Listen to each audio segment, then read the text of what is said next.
Hello, and thank you for exploring business opportunities in the great state of Utah. I'm Governor Spencer Cox, the state's #1 fan and cheerleader. I hope this video helps you appreciate Utah, a place I love. If you haven't already, I hope you'll begin a prosperous and long-term relationship with us in Utah and discover its endless business opportunities. Utah is one of the best states in the U.S. for doing business. And that is not just my opinion. It's a conclusion reached by many publications year after year. In 2020, Forbes ranked Utah the #3 state in the country for doing business. The publication has ranked Utah in the top 3 for more than a decade. And both U.S. News and World Report and CNBC again named Utah among the top 5 states for doing business.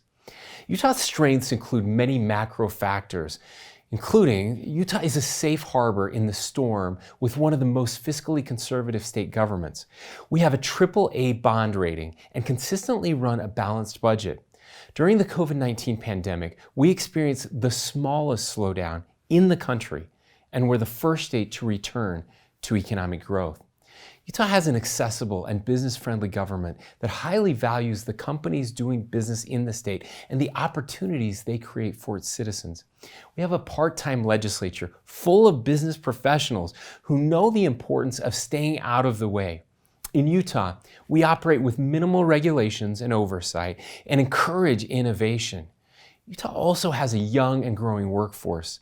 Utah is the country's fastest growing state for the last decade and home to 3.2 million people.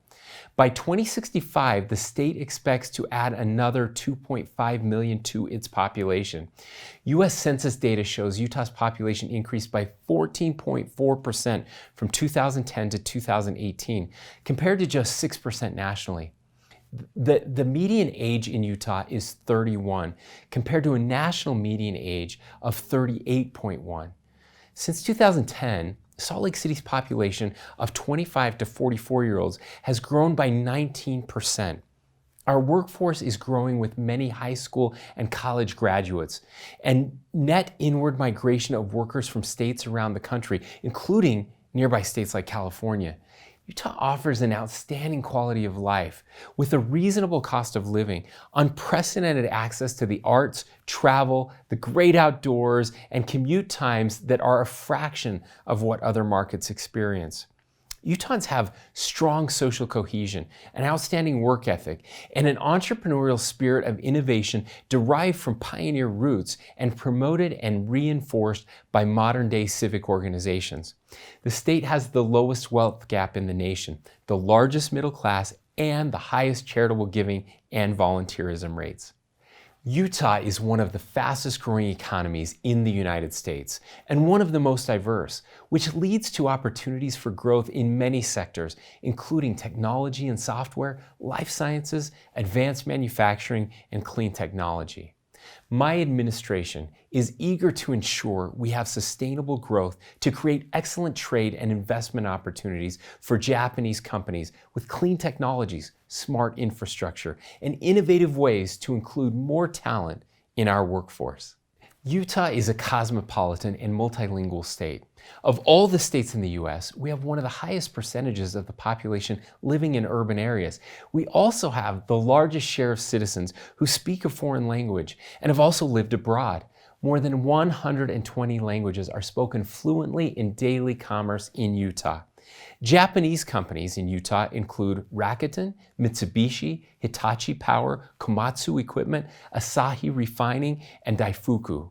My predecessor, Governor Herbert, visited Japan in September 2019 as his last international trade mission. He thoroughly enjoyed his time there, and it was a very successful trip. Japan is the #1 investor in the United States, and we welcome Japanese companies to Utah. Your experience with Utah businesses will be unique and rewarding. Thank you for your attention. I hope you'll learn more about opportunities in Utah. My administration and partners in the Utah public and private sectors are eager to engage with and help you drive commercial success through trade and investment in Utah. We're confident you'll find beneficial economic opportunities throughout the state. Please contact us to learn more.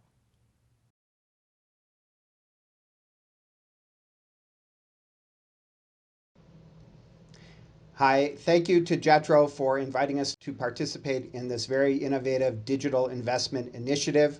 We really appreciate the partnership and look forward to sharing with the audience more about the state of Utah. My name is David Karlbach. I am with the World Trade Center Utah, and we lead the foreign direct investment attraction effort for the state of Utah. Previous to the World Trade Center, I worked at Goldman Sachs, where I had the opportunity to introduce Utah to Goldman Sachs. And Goldman Sachs is now the second largest employer in the state, and Salt Lake City is the second largest office for Utah in the United States. It's been a really significant win-win for Goldman and for the state of Utah. And I am really excited about sharing information about Utah with companies around the world, including in Japan.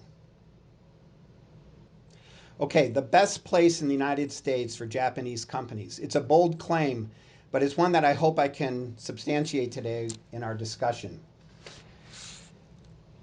So, Japan, as you would all know, is the largest investor in the United States. But at the state level, that's not the case. In fact, Japan is not in the top 5 foreign direct investors in the state of Utah. And we think that leads to a big opportunity for Japanese companies to discover Utah. Of course, many Japanese companies are doing business in Utah, and you can see several of the names listed here. They are enjoying what Utah has to offer and doing very innovative work. And I'd just like to highlight a couple. First, Rakuten has come to Utah to open up Rakuten cards to support their U.S. business.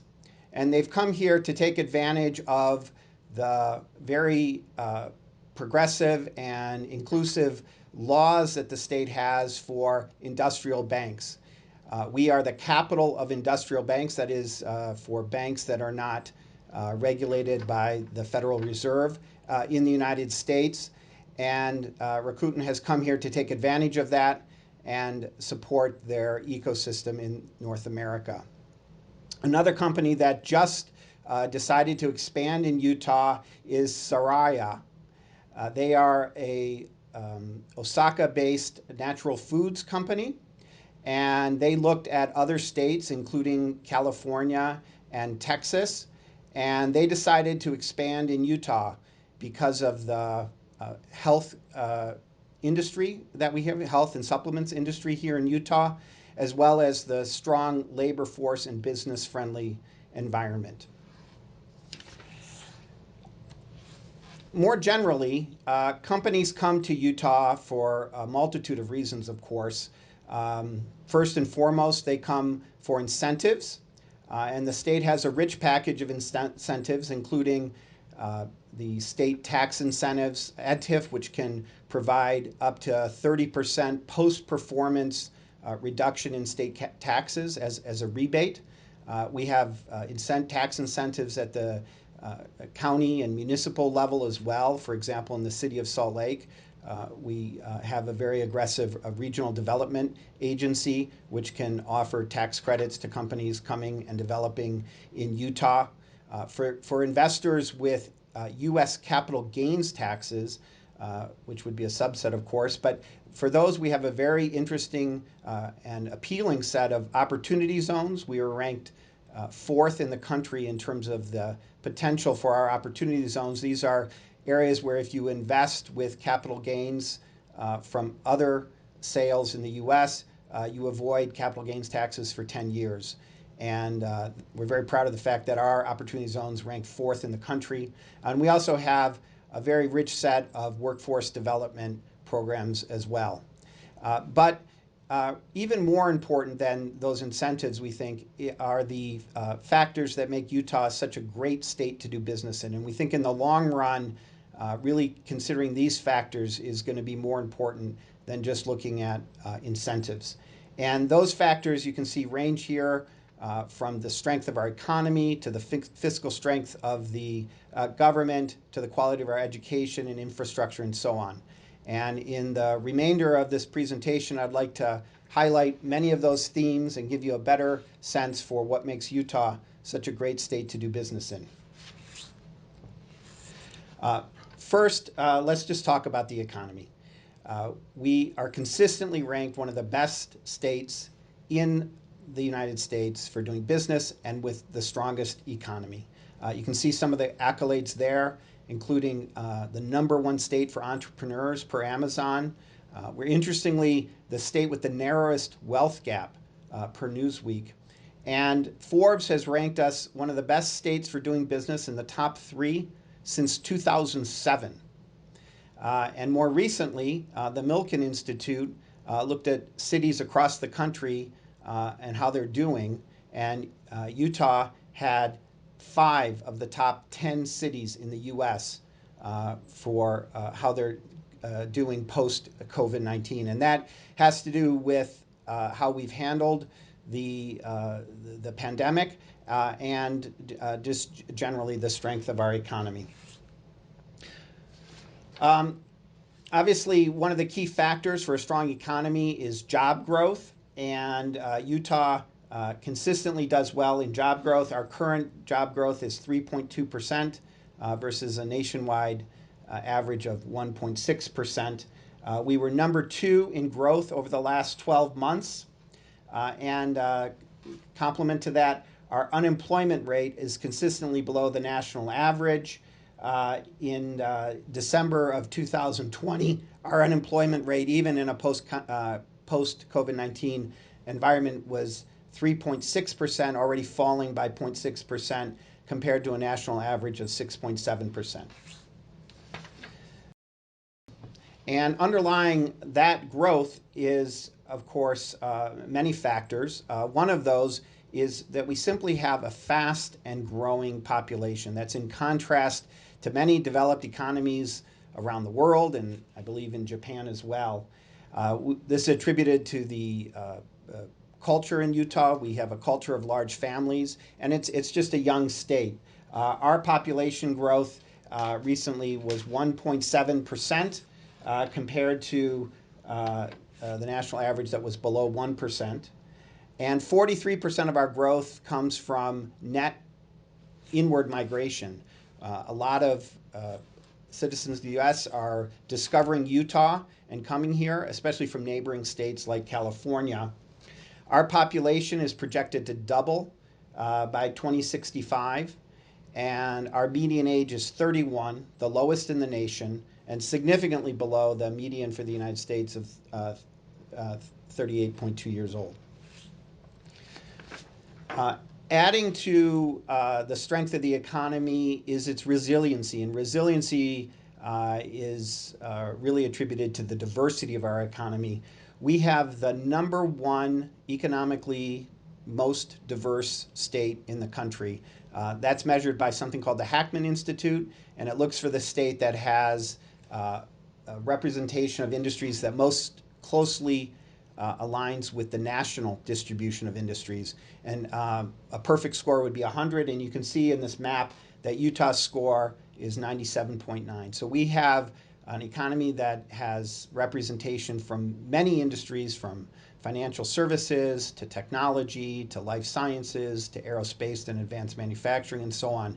None of them is dominant, but they're all significant, and they all contribute to our diversity and to our resiliency. And that has really been, and really proven itself, I should say, through the financial crisis in 2008 and 2009. And then again during this pandemic, as I said, we were one of the least impacted states in the country and one of the first to recover and start growing again.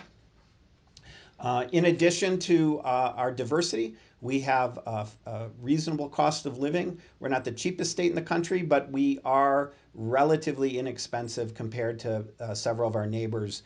You can see here from Bankrate an estimate of what it costs for a standard, for one standard quality of living. And what would cost you $80,000 in San Francisco would only cost $43,000 in Utah. And so as a result, Utah is home to many leading global brands. We already mentioned a few of the Japanese companies. You can see others here that we're very proud to have here in the state of Utah.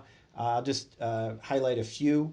Northrop Grumman I'm going to mention them again later, but they are a large defense manufacturer who are growing very quickly here in Utah. We have OOCL, the cargo container shipping company from China. They have their North American headquarters here in Utah. And Goldman Sachs, I alluded to that at the beginning. As I said, it's the second largest office in the United States, fourth around the world, headquartered here in Utah with over 3,000 employees, just to name a few. And I think besides being significant and growing, I think I can say, certainly with Goldman Sachs in mind, that they, again, are all quite happy with the business environment here and their ability to grow their workforce and really a productive workforce here in Utah. In addition to our general commercial economy, as I said earlier, we also have a very fiscally strong state government. And you can see some of the key statistics here. We have had a balanced budget for many, many years. We have had a AAA bond rating, the highest bond rating for a state since the mid-60s. And you can see many of the factors that contribute to that, including relatively small short-term liabilities relative to our cash position, relatively low expenses relative to our revenues. As I said, it's a balanced budget state, and so we've had a balanced budget even through, for example, the 2008-2009 financial crisis, and we've also managed our long-term liabilities well, and as you can see here on the chart. Another factor besides the economy and the fiscal strength of the government is our workforce. It's a highly educated workforce. 92% of the state hold high school degrees. That compares favorably to the national average of 88%. And 35% hold bachelor's degrees. Again, compares favorably to the national average of 33%. I think, though, also when you combine that with the fact that we are a young state, it means we are turning out new employees for the workforce at a relatively high rate every year. Our colleges have a combined enrollment of 345,000, a little over 10% of the state's population. And that results in roughly 85,000 graduates every year feeding into the workforce, which helps companies grow and helps keep labor costs reasonable. That workforce is not only educated, but also globally minded. We are sixth in the country for overall export growth. We have 3,500 companies in Utah who export, and very interestingly, over 120 languages are spoken at Utah universities. As many of you would know, we have a strong Mormon population in Utah, and many of them serve on missions where they are able to, where they need to learn foreign languages all over the world. And so that results in a very mature workforce coming back with worldly, global experiences and strong language skills that many companies in Utah take advantage of. We're proud not just of our education and worldliness, but also the pioneer spirit. The state was founded by pioneers from the Church of Latter-day Saints, and that spirit continues to be manifest in the workforce. We have very strong tech and life science industries, which are very innovative.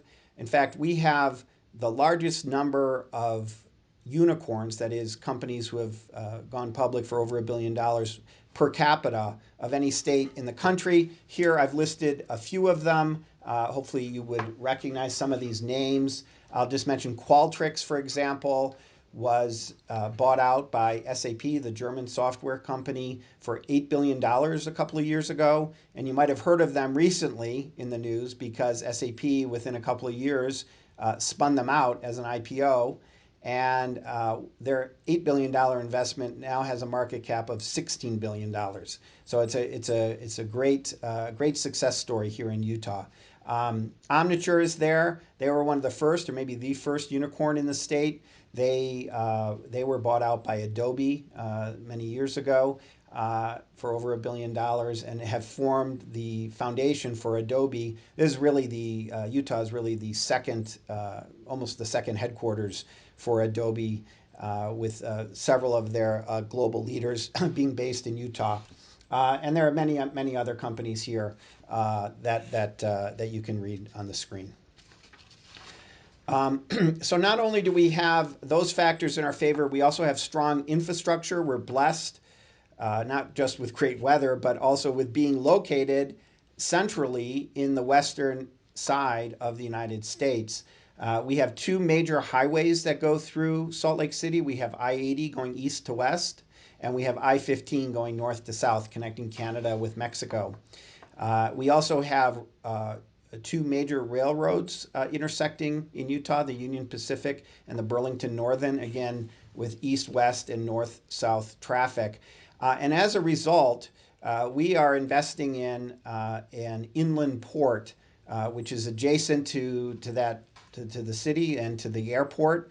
And the inland port is really going to be significant in the future to help relieve the congestion on the West Coast in Long Beach and LA and Tacoma, Washington, Oakland, San Francisco. The traffic will be routed to Utah, where a lot of the intermodal work can be done to really expedite the movement of cargo in and out of the United States. In addition to that piece of infrastructure, we also have a brand new international airport, almost $4 billion, just completed in the fall of 2020. So brand spanking new, replacing the old airport, 20 minutes from the airport to downtown. It is a significant airport with significant new capacity.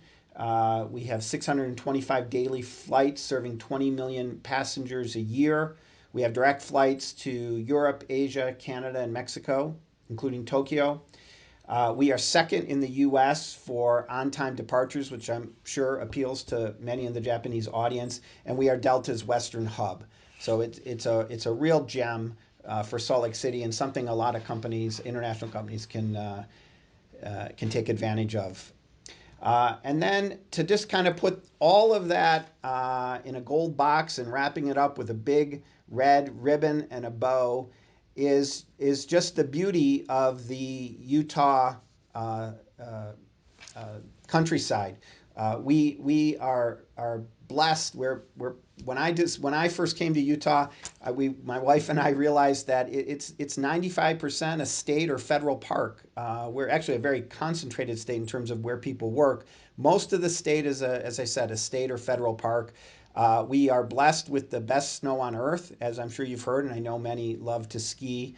But we also have year-round activities in the mountains around Salt Lake and across the state for hiking and mountain biking. And we actually are a state with the largest number of public golf courses per capita in the country as well. And I know that too will appeal to many golfers out there in Japan.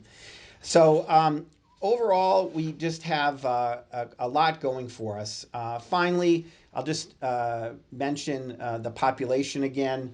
We're young and healthy. I've mentioned already how young we are, but it also contributes to having a very healthy population. We are one of the states with the lowest obesity rate in the country. We have significantly below average healthcare costs, and just altogether really adds up to a great reason to come to Utah. I wanted to pivot from kind of an overview of the state to just touching on a few aspects about key sectors. I know for many of you, it's important not just that we be a good economy, but that we have specific companies and workforces and other programs in place that help with specific industries. And I can't go through all of them. As I said, we have many leading industries, but I want to start with technology, which is probably the crown jewel of the state and growing the fastest. It's interesting, the history, and I'll just touch on this briefly, but the tech scene in Utah really started in 1968. When Evans and Sutherland created the first, basically, graphics card, computer graphics company Evans and Sutherland. Shortly thereafter, Nolan Bushnell, a graduate of the University of Utah, founded Atari, and the rest was history there in the gaming industry. And then in 1979, Novell was started. And interestingly, as I researched that, I see that they made a big push in Japan, creating a Novell Japan with Canon, Fujitsu, NEC, Sony, and Toshiba in 1990. So we have really household names in our family history, and that gave the foundations for a very strong industry. As I mentioned, we now are turning out many unicorn companies through innovation in what we call Silicon Slopes. And the state now is home to over 7,000 tech companies. Those tech companies span multiple sectors from ed tech to fintech to health tech, enterprise tech. You can scan the screen for some names. I'm sure you'll recognize them. I'll just mention in ed tech, Instructure and Pluralsight are recent unicorns again who have been very successful raising money. And on the enterprise tech side, on the other side of the screen, you can see many household names, including ones I've mentioned before, such as Adobe and Qualtrics. And that is not has not gone unnoticed by the VC community. We have a strong local VC community with about 40% of the capital going into startups coming from within the state. But we've also been certainly discovered by national and global investors. Many of the startups in Utah have gotten significant funding from major venture capitalists, including Sequoia, Accel, NEA, Bessemer, and so forth. While tech may be the fastest growing and maybe globally recognized, aerospace is also an incredibly important industry within the state. Here too, we have very interesting roots that go back to the development of composites and carbon fiber with Hercules and Thiokol in the 1950s. And that has given rise to just a host of interesting developments and companies here in Utah. And many of them have clustered around Hill Air Force Base, which is the second largest Air Force base in the U.S., both in terms of employment and acreage. As I said, there are many companies that have developed from those roots. Again, you can see them here on the screen. I certainly won't read through all of them. I'll just mention, for example, Northrop Grumman. They recently won the new ground-based strategic missile contract for the Department of Defense, the U.S. Department of Defense. And they are hiring over 2,500 employees. That program is going to be run out of Utah, and a real feather in our cap, I must say, in terms of wins, in terms of getting companies to invest in the state.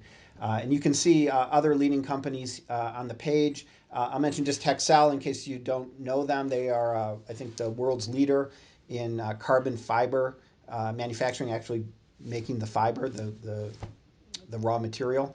And that's direct lineage back to the innovations in the 1950s. That has given rise to, again, many spinouts in recreation, medical devices, and so forth.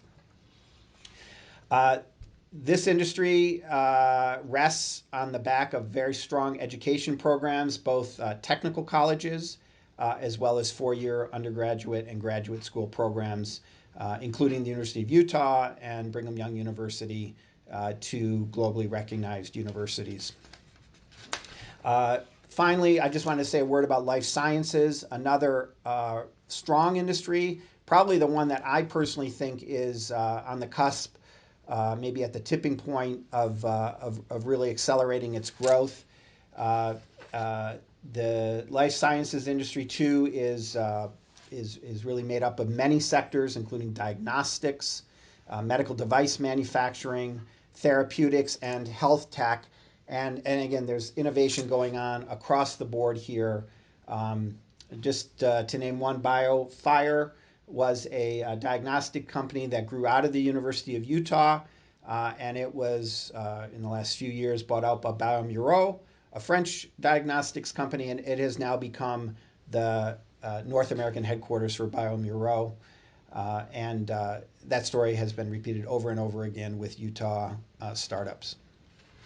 Here too, the industry is supported by very strong education programs, both four-year colleges and graduate degree granting institutions, but also with our Talent Ready programs that help build technical skills in the workforce for many of the jobs that don't require college degrees, but that still require quite a bit of technical knowledge. And we know how important that is, and so the state's investing in that through partnerships with companies who come to Utah, as well as with local high schools and community colleges and other institutions. All right, well, thank you very much for your time. Hopefully I achieved my goal of at least having you consider Utah as a future home, and maybe convinced you that it was the best place in the US for you to do business. I certainly would welcome follow-up questions, and if there's any material I could share, I would be happy to do that.